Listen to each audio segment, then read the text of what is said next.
totally up to you. Whatever you want. I am on your team. Whatever you need. Okay, thank you. I was thinking about that because the last time we talked, there had been a rumor that there was going to be a Zoey movie, and you were kind of like, wink, wink, I can't talk about it. Ask me in a couple weeks. And here we are, like It it might later. not have been official yet when we were talking about it. Yeah, yeah. But I mean, how did this even come to be? And what was the process of adapting a show into a movie? And may I add, very quickly, because the turnaround time was insane here. Was insane. I mean, first of all, when the show got canceled, it was devastating, and it was like this crazy gut punch, and we were all kind of caught off guard because we had ended season 2 on this big cliffhanger, and everybody was feeling good about the show. And then the fans really rallied behind it. There was a huge Twitter campaign to save the show. I think we won the Save Our Show polls and all those things a few different places. And just the outpouring of support from the show, both from fans and from the studio, trying to find another home for it was great. And Roku liked the show and wanted to do their first original movie and came to us and said, "Will you do this? And our only requirement is that we have a finished movie by December 1st." And I think this was like towards the end of July, and I had pitched them literally 4 lines of what it could be, and between the pitching of the 4 lines and the final movie coming out, I think it was 4 months total. Oh, wow. So Wait, it so was what was your 4-line pitch? it was something having to do with Zoe's first Christmas without her dad. I Okay. think that that was kind of the gist of it, and what that was probably like for me at the time, my first Christmas without my father. So knowing that that would be the emotional through line of it, and there were definitely certain requirements too, because it was like they wanted it to be standalone, so it could feel like people could come to the movie cold and appreciate it as a Christmas musical movie without having ever seen the show before. But we also wanted to honor the fans and the people who had gotten us to that point, and we wanted to carry on the storyline that we had cliffhangered on at the end of season 2, and they wanted it to be close-ended enough that it could serve as a series show wrap-up, but also open-ended enough that there could still be a small window open if we wanted to do more. So there was a lot of thin needles to thread, and thread Yeah. very, very fast. Yeah. So how did you approach? Because like you said, there were so many different threads that needed to be brought together. I mean, how did you do it? And how did you do it so quickly? What was that writing process like? I had 2 weeks in a writer's room with two of the writers from the TV show, Sam Laybourne and Samantha McIntyre. And I had come to them with some basic principles and ideas. I mean, the first thing we knew that we wanted to do was we wanted it to feel like a movie and not just like a supersized episode of the show. So we started working with a 3-act movie structure, traditional movie structure, instead of like the 6 acts of a TV show, and putting Zoey through the arc of a traditional movie arc. So, because we really wanted it to feel like a movie, so that was part of it. I had certain ideas in place that I knew I wanted for Zoey and Max for season 3. Certain things that I wanted to explore in terms of their relationship and what's it like when you're dating somebody and both of you know exactly what's going on in the other person's head. So I kind of knew some of that trajectory, and I knew where I wanted that story to kind of end up, because that was some of my season 3 thoughts. And then it was trying to put in some of making sure that everybody had their moments, and making sure that I was still honoring Max, Mo, and Perry, making sure that there was a lot I wanted to do in season 3 with Maggie, Mary Steenburgen, and her friend Deb, trying to get part of that in there, and then figuring out ways that we could tell kind of parts of what we were hoping we would do in season 3, but doing it in more of a movie form. And it was tricky and challenging. So 2 weeks of outlining with them, less than 2 weeks to write the script. After that, then right into pre-production, 3 weeks to shoot, less than 3 weeks to shoot. We had something like 12 to 14 musical numbers in the movie. Mandy Moore, our amazing choreographer, had such a small amount of time to figure all that out. Richard Shepard, who was our pilot director, came back in to direct the movie, and like all of us who kind of at least knew the tone, knew the world, knew what we were trying to achieve, working together really fast to try to create something special.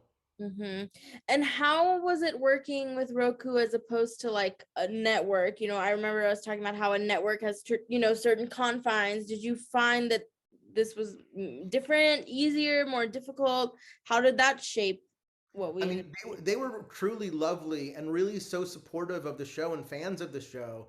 and they just wanted to figure out a way to keep it going. So they really kind of had a, if it's not broke, let's not fix it attitude, and we're mostly just supportive. I mean, there were a couple things along the way where at a certain point they told me that we had to kind of put in their own version of act breaks for commercials in throughout the thing that hadn't quite been planned, but we were able to figure out a way to do that. Other than that, it was almost total creative freedom. There was nothing that they said, don't do this, don't do that. They really, and I got to give a lot of credit to Colin Davis, who was the main exec who was championing us over there, who was just sort of saying, God bless and go do what you do. And how festive is your typical holiday season? And how much of that I mean, are you a holiday nut? Are you listening to the songs? Like, how much of that, and as you said, it's based on, your first Christmas without your own dad. Like, how did you sort of intertwine the fun and also that really sort of sore emotional spot? Yeah, it's complicated. First of all, I'm Jewish. So we had an interesting thing in my house growing up because I was always like a secret Christmas person. Like I always wanted a Christmas tree. I always wanted presents under the tree. I loved all of the Santa and the house feeling like the holidays. And I would go to friends' houses that felt much more that way. I was very envious growing up. We never had a Christmas tree. My mom let me get like a Hanukkah bush one year, but then made me put it in the yard because she felt like it was sacrilege, even though we're not that religious. The big thing that was interesting in my house was my dad's birthday actually is Christmas Day. And so we would celebrate my dad's birthday on Christmas, and we would also open some presents on Christmas Day. So we still had some of the spirit of Christmas in our house. And I remember that first holiday that my dad was gone was confusing because on the one hand, you remember the feeling of what it's like to all be together, and there's a deep awareness of what's missing. You want to try to celebrate the day, and I think at that point I did have my own son, and I wanted to make it special for him, but also really living in the loss and sort of trying to figure out how to navigate the desire to move forward while honoring the past. And I think that some of what Zoey has, which is this desire to sort of keep the family together and to have the greatest celebration ever, is what I always want. And I'm a big proponent of like playing host, and I love being host to all of my friends. And I say that one of the two things I do really well in this world is order food for large groups of people. It's like my big nightmare if we run out of food. So the feeling that Zoe's trying to create is something that I very much connect to. Well, you said two things you do well. One is ordering food. I think the other might be like, story and structure stuff and scripts.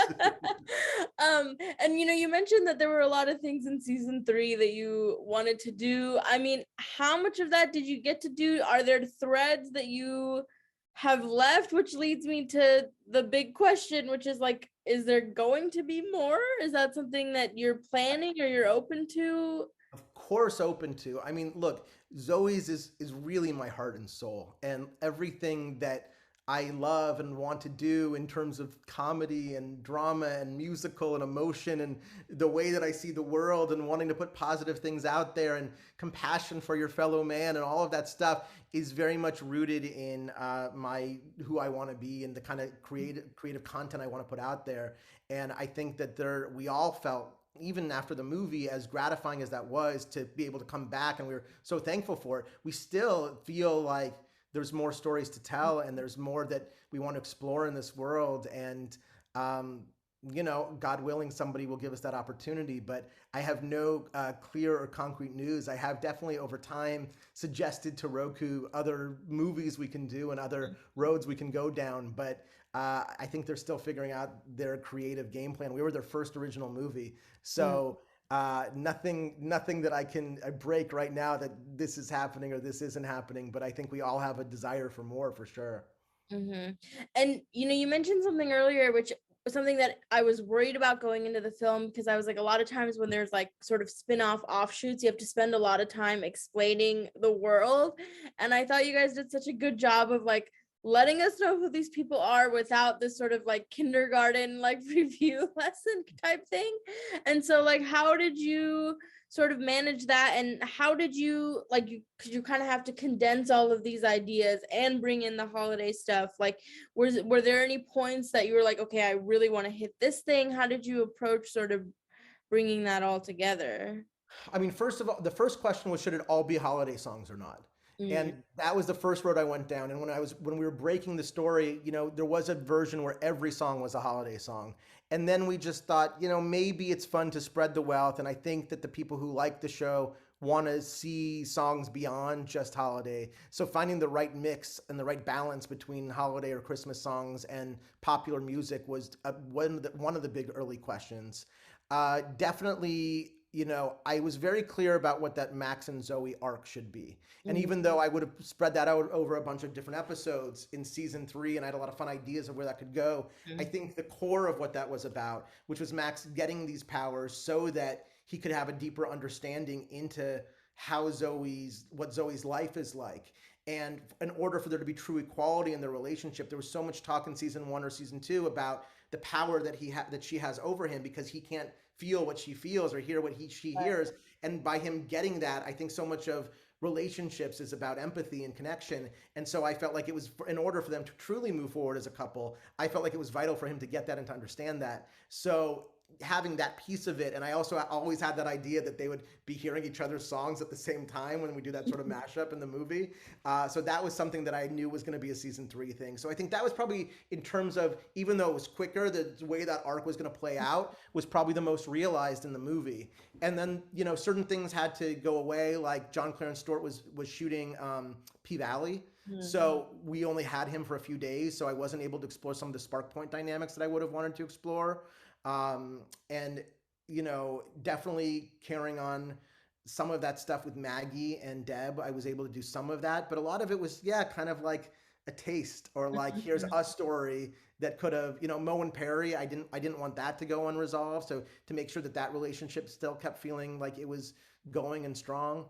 But again, it's like all those things, even though we sort of end them in a positive place at the end of the movie, it still feels like there's a dot dot dot. There's a lot of places that those Right. things can go.